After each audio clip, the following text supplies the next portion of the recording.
दोस्तों, आज मैं आपको सुनाने जा रही हूँ अपनी ही लिखी हुई एक कहानी जिसका नाम है लव्स ए डायरी। यूं कोरे कागज़ मेरे बरसों से इंतज़ार में थे। ये दुनिया, ये बेपरवाह लोग बेगाने से लगते हैं बहुत। मैं वो डायरी हूँ जिसके सील पैक को किसी ने खोला तक नहीं था। दुकान के शेल्फ में पड़े पड़े दिल उकता सा जाता था। तभी बीती बातों की दुनिया से मैं बाहर आ गई थी। परी, एक 18 साल की लड़की ने मुझे अपने कपड़ों के बीच बेहद करीने से संभाल कर रखा था।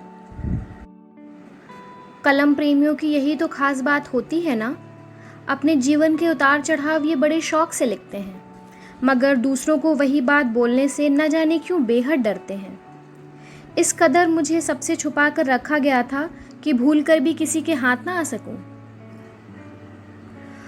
उस रोज़ अप्रैल के महीने में भी मुझे इतने सारे कपड़ों के बीच अजीब सी उलझन हो रही थी कि तभी अलमारी खुलने की आहट सुनाई दी। लगभग 10 दिन बाद सुकून मिला जब परी के हाथों का स्पर्श महसूस हुआ। उसने मुझे अपनी स्टडी टेबल पर रखा और कमरे की चिटखनी लगा दी। मैं बेहद उत्साहित महसूस कर रही थी। ज़रूर कोई बड़ी बात हुई होगी, तभी तो मुझे निकाला गया है। परी कुर्सी पर बैठी और कलम उठाने के लिए आगे बढ़ी। तभी मैंने देखा, ये क्या, उसकी आंखों में आंसू। मुझे अजीब सी हड़बड़ाहट हुई। पिछली बार जब परी ने मेरे कोरे सहफ़ों को रंगा था तब तो वो बेहद खुश थी। अब क्या हो गया इसे। उसने डेट डाली 14 अप्रैल 2018 और मुझे अपनी बातें बताने लगी। डियर डायरी, आज बेहद उदास महसूस हो रहा है। स्कूल ठीक ठाक ही था, लेकिन तुमको तो पता है ना, मेरी आज तक कोई दोस्त नहीं बनी। इतना अकेला महसूस होता है कि क्या ही बताऊं। घर पे भी कोई ऐसा है नहीं जिसको दिन भर की सारी बातें बताकर मन हल्का कर लूं। पापा, मैं और दादी, और कोई है भी तो नहीं ना। पापा रोज़ के थके घर आते हैं तो उनको परेशान करना मुनासिब नहीं लगता, और दादी माँ, वो तो अक्सर बीमार ही रहती हैं। तभी तो उस रोज़ 2 महीने पहले मैं तुमको ले आई थी कि तभी परी के पापा की आवाज़ आई, सो जा लाडो, रात बहुत हो गई है। मेरा मन अशांत था कि पूरी बात तो बताई ही नहीं परी। मैं बेजुबान नन्ही सी जान उससे पूछ भी तो नहीं सकती थी ना। परी ने मुझे उस रोज़ अपने स्टडी टेबल की ड्रॉअर में सबसे नीचे लिटा दिया था। रात के गहरे सन्नाटे में भी परी के मोटे मोटे आंसू नज़र आने लगे। मैंने तो सोचा था कि 18 साल की छोटी सी लड़की ने मुझे उस दिन इतने शौक से ख़रीदा है, ज़रूर अपनी लव स्टोरी के किस्से सुनाने होंगे। लेकिन ये है कि इसकी कहानी ही अलग है। पिछली बार मुझसे अपनी क्लास के किस्से और क्लास में फ़र्स्ट आने की खुशी साझा की थी। महज 2 महीनों में 2-3 बार ही तो मुलाकात हुई थी, और आज आधी बात बताकर ही चली गई। इससे अच्छा तो मुझे लाती ही नहीं।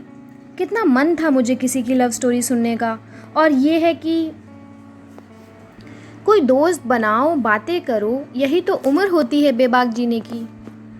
तभी परी ने मुझे फिर से ड्रॉअर से निकाला और बेहद करीने से वज़नदार कपड़ों के बीच दबा दिया। हम डायरियाँ भी अजीब होती हैं ना। लिखने वाले की दिल की बात इस कदर अपने पन्नों में सोख लेती हैं जैसे उन्होंने हमें गले लगा लिया हो। मुझे महसूस होता था परी की खामोशियाँ, उसका अकेलापन। आखिर मुझ जैसी निर्जीव और बेजुबां से कितना भी दुख बांट ले, हम उन्हें दिलासा देने में कहाँ सक्षम होते हैं। दुख के पलों में कोई ढांढस बंधाने वाला होना कितना ज़रूरी होता है। मगर परी तो मुझे इसीलिए लाई थी ना, क्योंकि उसके पास उसकी बातें सुनने वाला और उसे समझने वाला ना परिवार में कोई था और ना ही कोई दोस्त। रात के गहरे सन्नाटे में करीब 3 बजे परी ने मुझे फिर से दबे हुए कपड़ों के बीच से निकाला और अपने बेड पे जाकर बैठ गई। मुलायम तकियों के ऊपर बैठी मैं उस रोज़ बेताब हो रही थी परी की बातें सुनने के लिए कि तभी काले रंग की स्याही का स्पर्श महसूस हुआ। डियर डायरी, आज स्कूल में मेरे साथ बहुत बड़ा हादसा हो गया। पता है, लास्ट बेंच में मैं ब्रेक टाइम में सिर झुकाए बैठी थी कि तभी संध्या, मेरी एक क्लासमेट है, वो आई और मुझसे उदासी की वजह पूछने लगी। तुमको तो पता है ना, इससे पहले किसी ने मुझसे बात करने की कोशिश भी नहीं की थी।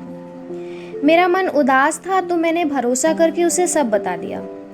आज माँ की बहुत याद आ रही है, मैंने बोला ही था कि वो जोर से हंसने लगी। उसने पूरी क्लास में बता दिया कि परी 6 घंटे भी अपने माँ से दूर नहीं रह सकती, इतनी बड़ी होकर भी ममाज गर्ल बनी हुई है। मुझे इससे ज़्यादा बुरा आज तक नहीं लगा था।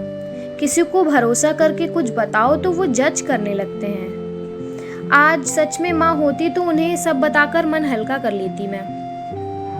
शुक्र है तुम हो, एक तरफा मैं तुम्हें सब बता देती हूँ और तुम मुझे जज भी तो नहीं करती ना। Thank you dear diary. परी के हर शब्द को मैंने बड़ी गहराई से समझा था। उसकी पूरी क्लास उस पर हंस रही थी, ये जाने बिना कि परी की माँ तो इस दुनिया में है ही नहीं। बताया भी कहाँ था इस पागल लड़की ने कुछ। लड़ना चाहिए था ना, उसी वक्त टीचर से कंप्लेन कर देती। पर ये सब कहाँ मुमकिन था। उस रोज़ मुझे अपने ऊपर बेहद गुस्सा आ रहा था। परी आंखों में आंसू लिए मुझे कितना कुछ बता रही थी और मैं असहाय उसे देखती रही केवल। आंसू भी कहाँ पोंछ सकती थी मैं। आज पहली बार लगा काश मुझ में जान होती तो परी को झट से हंसा देती। अपने बेजान होने पर गुस्सा आ रही थी मुझे कहाँ पता था कि किसी इंसान की कमी मुझ जैसी डायरी कहाँ पूरी कर सकती है।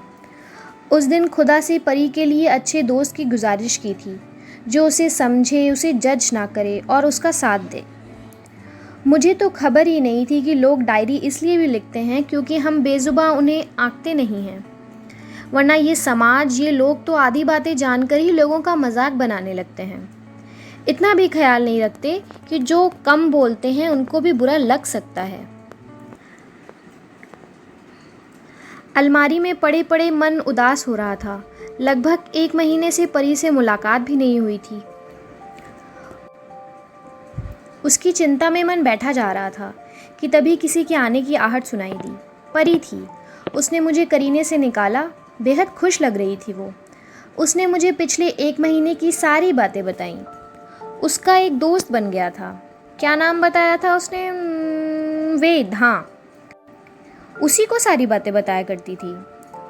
उसने बताया वो उसे जज भी नहीं करता और उसका साथ देता है हर छोटी बड़ी बात में, और उसका ख्याल भी रखता है बच्चों की तरह। मैं बेहद खुश थी कि मेरी परी को एक दोस्त मिल गया है।